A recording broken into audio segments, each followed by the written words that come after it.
the ultimate goal that these people have in mind is the goal to create a one world government run by the banking industry, run by the bankers, and they're doing it in sections. The European currency, the euro, and the European Constitution is one part of it. Now they're trying to do it in America with the North American Union, right? And they want to create a new currency called the Amero, right? And the whole agenda is to create a one world government where everybody has an RFID chip implanted in them. All money is to be in those chips, right? There'll be no more cash. And this is giving me straight from Rockefeller himself. This is what they want to accomplish. And all money will be in your chips. And so instead of having cash, anytime you have money in your chip, they can take out whatever they want to take out whenever they want to. If they say you owe us this much money in taxes, they just deduct it out of your chip digitally. Total control. Total control. And if you're like me or you, and you're protesting what they're doing, they can just turn off your chip. And you have nothing. You can't buy food. You can't do anything. It's total control of the people. And that chip's connected to a database that has your purchasing records, what you do, what everything, you sell. Everything is in there, you know? And so they want a one world government controlled by them, everybody being chipped, all your money in those chips, and they control the chips, and they control people. And you become a slave. You become a serf to these people. That's their goal. That's their intentions. Eric, can you be specific about when you met Rockefeller, how it happened in these discussions? I met Rockefeller through a female attorney I knew who called me up one day and said, one of the Rockefellers would like to meet you. I had made a video called Mad as Hell, and he'd seen the video and wanted to meet me and knew I was running for governor of Nevada. So sure, I'd love to meet him. And I met him and I liked him, and he was a very, very smart man. And we used to talk and share ideas and thoughts. And he's the one who told me 11 months before 9/11 ever happened that there was going to be an event. Never told him what the event was going to be, but there was going to be an event. And out of that event, we were going to invade Afghanistan to run pipelines from the Caspian Sea. We were going to invade Iraq, you know, to take over the oil fields, establish a base in the Middle East, and make it all part of the New World Order. And we go after Chavez in Venezuela. And sure enough, later 9/11 happened, and I remember he was telling me how how you're gonna see soldiers looking in caves for people in Afghanistan and Pakistan and all these places, and there's going to be this war on terror, which is no real enemy, and the whole thing is a giant hoax, you know. But it's a way for the government to take over the American people. He told you it was going to be a hoax. Oh yeah, oh yeah. There's no question. He says there's going to be war on terror, and he's just laughing. There's no who are we fighting? I mean, why do you think 9/11 happened, and then nothing's happened since then? Do you think that our security is so great here that these people who pulled off 9/11, who were able to, can't knock down another plane? Come on, it's ridiculous. 9/11 was done by people in our own government and our own banking system to perpetuate the fear of the American people into subordinating themselves to anything the government wants them to do. That's what it's about, and to create this war, this endless war on terror. And that's why and that was the first lie. And the next lie was going into Iraq, you know, to get Saddam Hussein out with his weapons of mass destruction. That was the next lie. Now, specifically, this was a little over 6 years ago. This was 11 months before 9/11. Yeah. And Nick Rockefeller, who's a lawyer, he's become your friend over the previous years, and he's saying to you that there's going to be this big event, and then out of that we're going to have a war on terror, and it's just going to go on and on. Right, an endless war on terror without any real enemy. That you can never, so you can never define a winner. And did he say that it's going to be perfect because you can't define an enemy? It just goes on and on? Yeah, because you can't define a winner. There's no one to beat, so it goes on and on forever. And they can do whatever they want. They scare the hell out of the American public. Look, this whole war on terror is a fraud.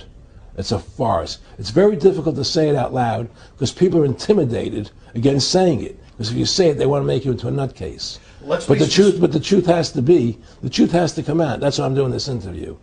The fact of the matter happens to be that the whole war on terror is a fraud. It's a farce. Yeah, there's a war going on in Iraq because we invaded Iraq. And people over there fighting, you know. But the war on terror, it's a joke, you know. And until we discover what really happened on 9/11 and who was responsible for 9/11, because that's where the war on terror emanates from. That's where it comes from. It was 9/11 that allowed this war on terror to begin. And until we get to the bottom root of 9/11, the truth of 9/11, we'll never know about the war on terror. Aaron, you said that he was, and I think it's important, and I know this about the Rockefellers from Dr. Dennis Cuddy and many others who literally, you'll be 20 years old in a lunch line at college, and there's David Rockefeller. And here's your, I mean, they're experts at recruiting and getting what they call players, and that clearly he was, I mean, I want to make it specific and just get you to reiterate what you said last night about you got 30% of the vote, you were having an effect, you made mad as hell, they knew that you'd started the Constitution Party, they knew that you were somebody who was taking action and getting things done, you'd already made some big films, had a lot of other successes, so they were trying to recruit you, and didn't it come down to the point of, hey, we are here to recruit you, and don't worry, your chip's going to say, don't mess with us, you know, this guy's don't touch. Yeah, yes, that did happen. I was definitely being recruited, but it's more subtle than that. Well, in your words, just go through the process, and then what he said to you. Well, what it is remember, we were friends, and we used to go to my house a lot. We'd have dinner, we'd talk, and he'd tell me about business investments that he'd get involved in, you know, or they would help me with this business investment or that business investment. And was I interested in joining the Council on Foreign Relations? You know, I would have to get a letter to join them, but was I interested in that? And, you know, just stuff, you know, leading you on. And I used to say to him that I never really did that because that wasn't where I was coming from. You know, as much as I like you, Nick, you know, your ways and my ways, we're on the opposite side of the fence.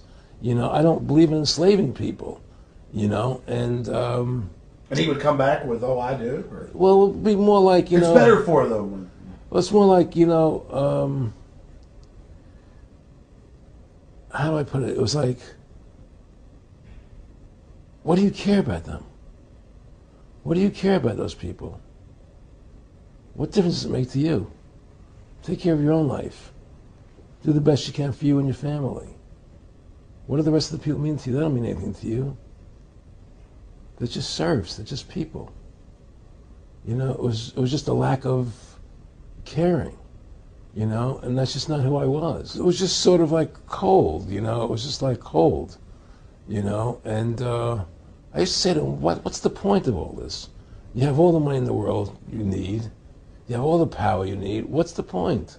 You know, what's the end goal? And he said the end goal is to get everybody chipped, to control the whole society, to have the bankers, the elite people, you know, the bankers and some governor controlling the world.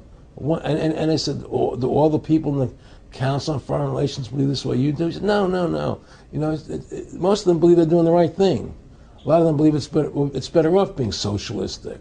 You know, we have to convince people that socialism is really capitalism. Because America's becoming a socialist country. It's a communist country today. Well, one of the things they told me was that he was at the house one night, and he would talk, and he started laughing. He said, Aaron, what do you think women's liberation was about?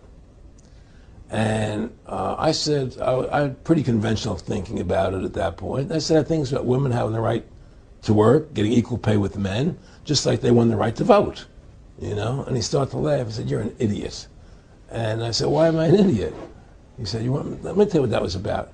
We, the Rockefellers, funded that. We funded women's lib, you know? And we're the ones who got all over the newspapers and television, the Rockefeller Foundation. He says, and you want to know why? He said, there were two primary reasons.